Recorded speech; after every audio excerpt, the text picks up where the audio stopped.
Hey guys, what's up? This is Sonic Soul here, and Season 4 is finally upon us in Street Fighter V with the release of Kage.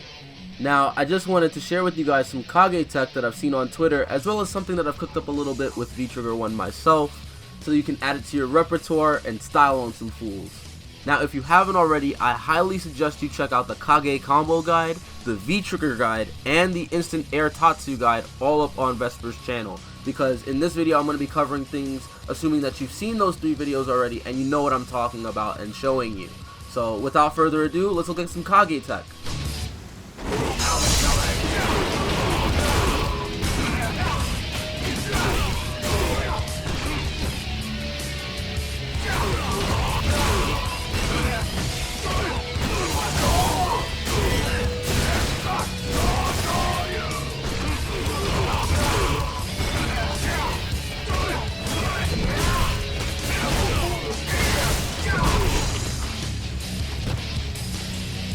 So the first piece of tech that I want to share with you guys is from Mohumo Hukedama, who basically shows off a same side cross up using V-Trigger 1 and its teleport while in the corner. So the first thing you want to do is combo into V-Trigger, after which you're going to do your forward heavy punch heavy kick target combo and cancel that into the V skill.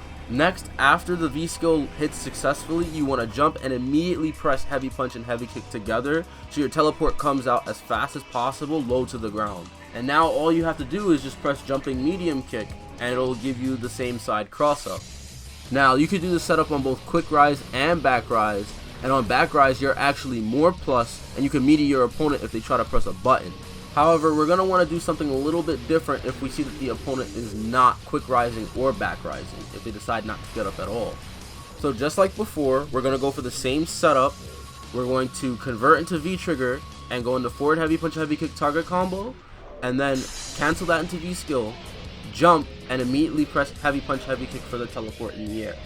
The difference, however, is that we're not going to do jumping medium kick. Instead, we're going to start wasting frames because the opponent is not waking up. So wasting frames, we're just throwing out moves so that way we can get a particular frame advantage that we need, so we can meaty a normal on their wake up. A meaty is basically you're timing the button to hit on the latest point, so that way if the opponent presses anything, you know, they'll get punished or you'll be plus. So in this case, we're going to waste frames by doing our air fireball, and then when we land on the ground, we're going to do standing jab, after which we will be +3. This +3 advantage before they wake up will allow us to press crouching strong. This means that if they press any button, if they have a 3 frame, it doesn't matter, they will get beaten out by this crouching strong. The other thing too is that because you're +3, you can also threaten with throw, because throw is also 5 frames, and due to normal priority, it will beat out normals. So this is actually a pretty cool setup because it forces a same side cross up, and to top it off, if they don't wake up at all, they're just put in a situation where they still have to guess on wake up. So this is pretty strong in the corner.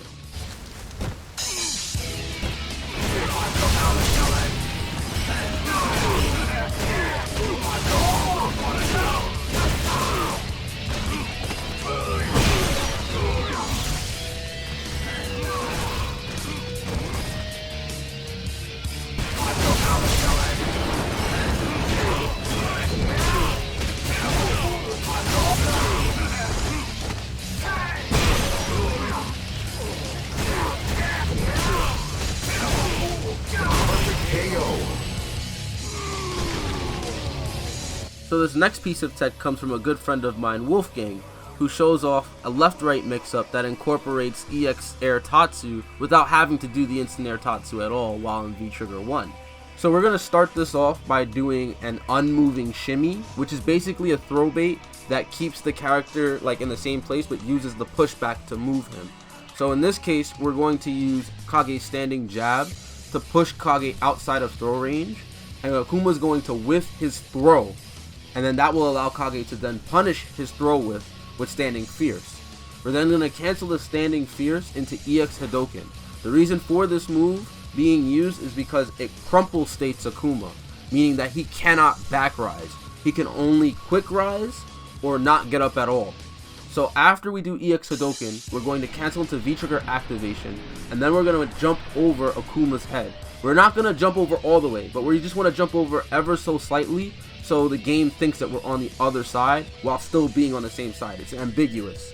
So we jump over Akuma, and then we're going to hold forward and press heavy punch plus heavy kick for the teleport. The game is going to think that Akuma is still in front of us, so it's going to auto-correct that forward input as a back input, right? Because you're technically also on the other side.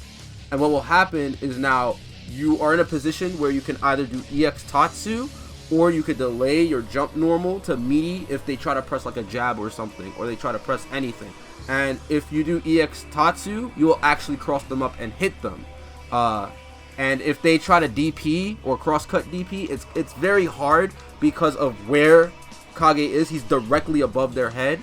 So they really have to get that input down. Otherwise, they're going to DP on the other side the wrong way, and they're going to get hit by the EX Tatsu, which will still leave Kage pretty plus on the knockdown. So overall, this mix-up has a lot of working parts, and it's pretty cheap, man. So shout outs to Wolfgang for this.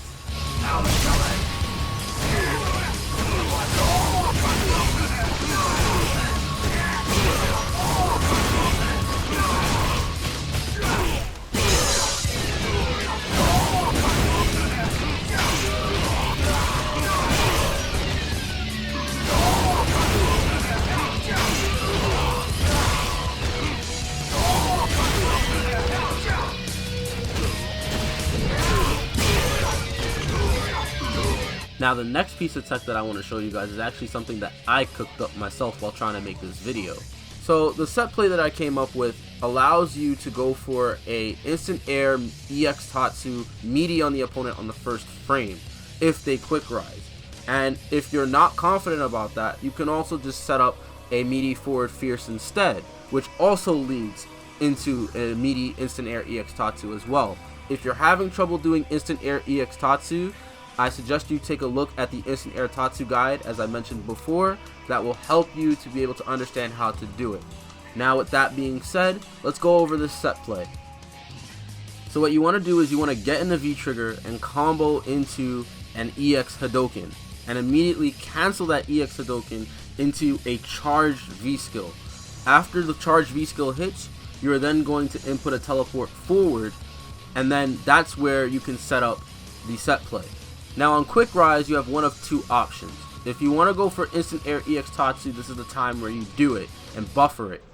If the opponent isn't pressing a crouching normal on wake up, then this will meaty their button and you'll get a conversion. If the opponent is just simply crouching but they guess wrong on the cross up, then it will hit meaty and you will get a conversion because they will be considered standing on the first frame.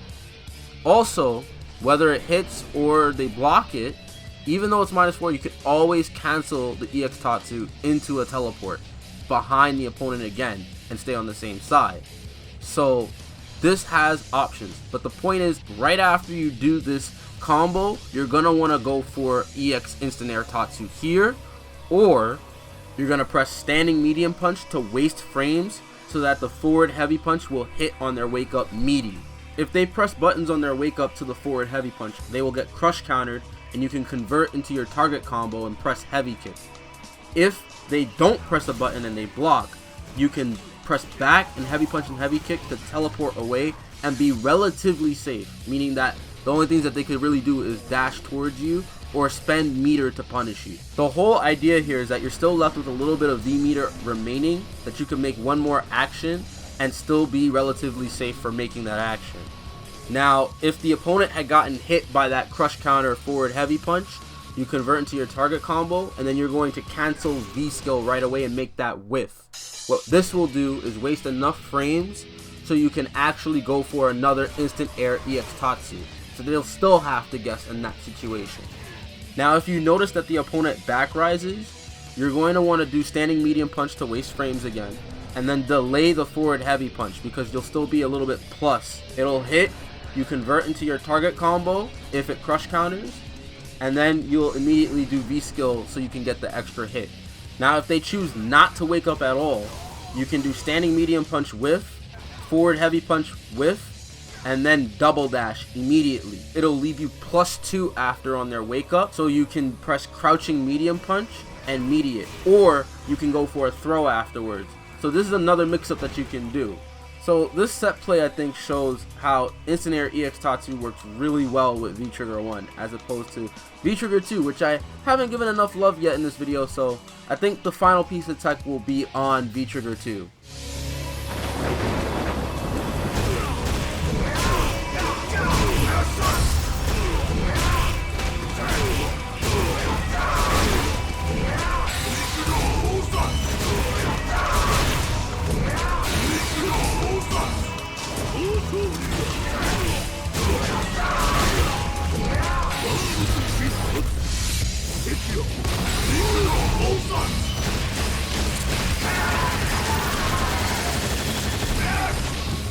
So this last piece of tech comes from a guy called Kage Incredible on Twitter, and it's basically, as it says, it's a -1 setup into Raging Demon in V-Trigger 2.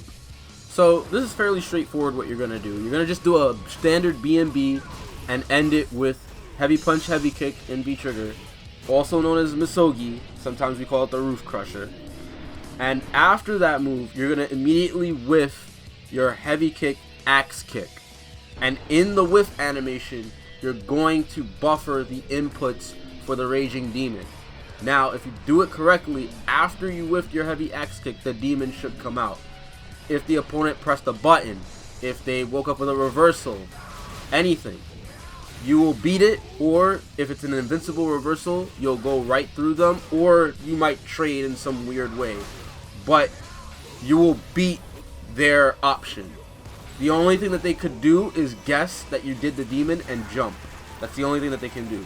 This is actually a really solid mix-up. I like it because not only can you do this, but you can also go for a regular meaty with medium axe kick and get some stuff off of that as well, which I'll show now. So as you know, Misogi gives you a hard knockdown, meaning that they can only get up one way. So if you do your medium axe kick, you'll get your meaty crouching medium punch, and that will allow you to get a combo. You can also, however, buffer demon in medium axe kick. However, you'll be +5 instead of -1. So you might have to delay your demon input so that way the demon comes out instantaneously and not with a slight delay. And that's pretty much it for all the Kage tech that I have to show you guys. I hope you were able to learn something and that you enjoyed the video. If you did both, or one, you could like the video, you know, subscribe to VesperArcade, and hit the dang notification bell so you know the next time he comes on. And of course, you already know, I'm going to show myself a little bit. Twitch.tv/Sonic_Soul. There you'll find me. I'll play a bunch of Street Fighter matches. I'm very passionate about it. Sometimes I get salty, sometimes I get happy. You already know. But I also try to play other games on the side as well. At any event, one last thing before I go. I just want to say that I'm very appreciative of being able to work with Vesper and to give you guys content on top of the stuff that he already gives you. I'm glad that he has enough space and room for me on the channel, and I really do appreciate the work that I'm doing with him and that I'm able to even give you guys this stuff. So, you know, shout outs to him and shout outs to you guys for just being you. Anyway, that's going to be it. Thank you guys for having me. Sonic Soul out. See you next video.